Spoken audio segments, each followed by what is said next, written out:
బగళముఖి యాగం చేయడానికి ఏమైనా నిబంధనలు ఉన్నాయా? ఎస్ సార్, నిబంధనలు ఉంటాయి. ముఖ్యంగా బగలాముఖి సాధన ఎవరైతే చేస్తారో వాళ్ళు చాలా శాంత స్వభావం కలిగి ఉండాలి. మైండ్ని కంట్రోల్ చేసుకోవాలి. తర్వాత నోటిని బాగా కంట్రోల్ చేసుకోవాలి.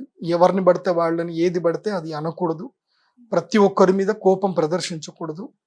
ఎందుకోసమంటే బగలాముఖి సాధన చేసిన తర్వాత, సిద్ధి కలిగిన తర్వాత మీరు ఏదంటే జరిగిపోతుంది. సో పిచ్చుక మీద బ్రహ్మాస్త్రాన్ని వదిలినట్టుగా ఎట్లా పడితే అట్లా దాన్ని పిచ్చిలాగా వాడకూడదు. ఎంత ఏది జరిగినా క్షమాగుణం ఉండాలి. క్షమాగుణం ఉంటేనే బగలాముఖి సాధన చేయాలి. క్షమాగుణం లేకపోతే బగలాముఖి సాధన చేయకూడదు. దానివల్ల అనర్థాలు చాలా జరుగుతాయి. సింపుల్, ఆ కర్మ క్రియేట్ అయ్యి తిరిగి నీ దగ్గరికి వస్తుంది.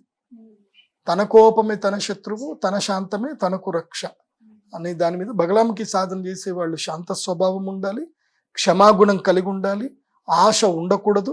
ఆశ, వ్యామోహము, మదము, మాత్సర్యము, ఈర్ష్య, ద్వేషము, క్రోధం ఇవన్నీ లేనటువంటి వాడే బగలాముఖి సాధన చేయాలి. గురుగారు, బగళాముఖి యాగం చేయించుకోవడం వల్ల ఎలాంటి ప్రయోజనాలు కలుగుతాయి?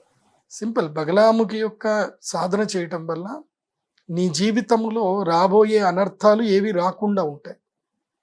నిన్ను ఎవరైనా సరే బ్లాక్మెయిల్ చేద్దామన్నా, నిన్ను ఎవరైనా హింసిద్దామని అనుకున్నా, అంటే అన్వాంటెడ్లీ, అంటే ఏదో ఒక ఎక్స్పెక్ట్ చేసుకొని మనని ఇబ్బంది పెట్టే ఉద్దేశంతో ఎవరైనా వస్తే, అధర్మబద్ధంగా వస్తే వాళ్ళని అమ్మవారు మట్టుబెట్టిస్తుంది, దూరం చేస్తుంది. అంటే నీకు ఒక రక్షణ ఇస్తుంది. బగలాముఖి అన్న అమ్మవారు నీకు రక్షణ ఇస్తుంది. గురుగారు, శత్రువులను ఎదుర్కోవడానికి బగళాముఖి యాగం ఎంత ప్రభావవంతంగా పనిచేస్తుంది?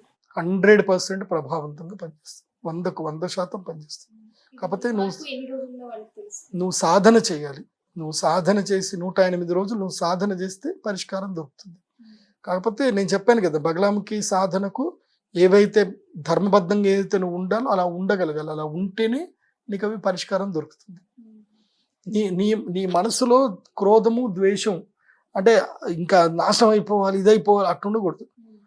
నాకు సమస్య పరిష్కారం అవ్వాలని ఇంటెన్షన్ ఉండాలి. ఎదుటివాడి నాశనాన్ని బలంగా కోరుకోకూడదు నువ్వు. అది